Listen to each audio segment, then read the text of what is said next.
stared at the fountain with the same dead eyes. Then he dropped his backpack and began to shed his clothing. She thought that she should speak then and tell him that she was there and that the rush hour of humanity that thronged the mornings of Rio was about, but she held silent. Carnival was coming to Rio de Janeiro.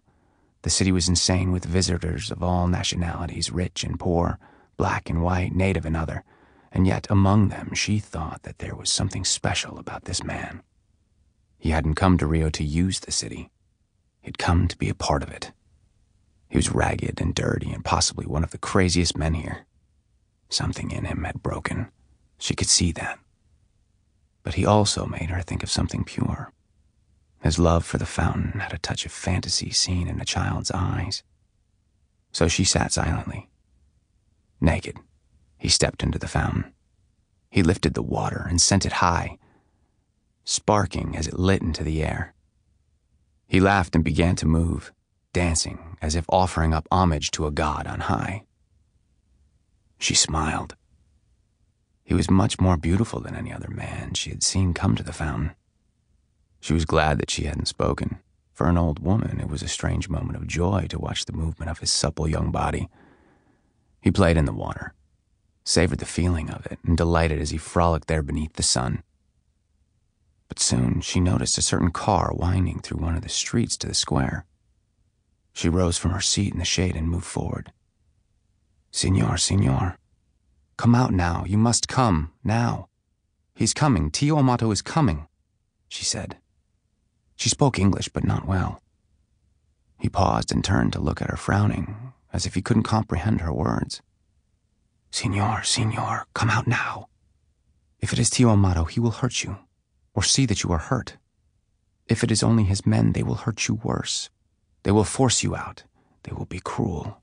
Please, come out. She hurried toward him with her shawl, heedless that the precious piece of clothing might be ruined, and wrapped it around his shoulders. Come. He stepped out of the fountain looking at her. She wished that she were young and beautiful, but he smiled, and he seemed to like the many wrinkles that crisscrossed her face. Thank you, Signora. Gracias. He carefully returned her shawl and reached for his clothing. This is the city. It is Tio Amato's neighborhood. The law here is different. The law is what the rich men say the law should be. But it's beautiful, he told her, reaching for his backpack and throwing it over his shoulder. The fountain is beautiful, and you are beautiful. Thank you.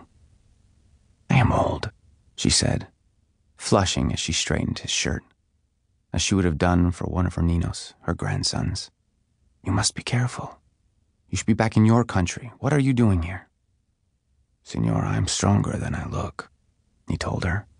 I am here because I must be. A look of pain crossed his face, quickly replaced by a smile. I have done my duty, and now I'm here. She saw something in his eyes, as she felt as if his soul was damaged, though she didn't understand it all. I'm looking for something, he said. What is it? He shook his head. I have to keep looking. You should go home, she warned. Maybe I'm looking for what makes a home, Signora. The car that she knew to belong to Tio Amato was wending its way through the busy morning foot and automobile traffic. The driver must have slammed his fist on the horn because a loud blast disrupted the heat of the day. Go, please, she said. I will see you again, Signora. He turned and headed down a side street, joining the throng of humanity as she made a sign of the cross over her chest, praying silently. God keep him, she thought, for only God could watch over fools and crazy men and the lost. Chapter 1. River Roulet knew the strange whistling sound. It was far too familiar. The sound heralded the arrival of a bomb. His body instantly flinched as his natural instincts for survival set in. The bomb fell. The earth shuddered and exploded into a violent storm of debris. Men screamed and missiles seemed to hurl around the dusty desert landscape. The missiles were men and body parts. He felt himself breathe. He hadn't been hit. His hearing was numbed, and he was blinded.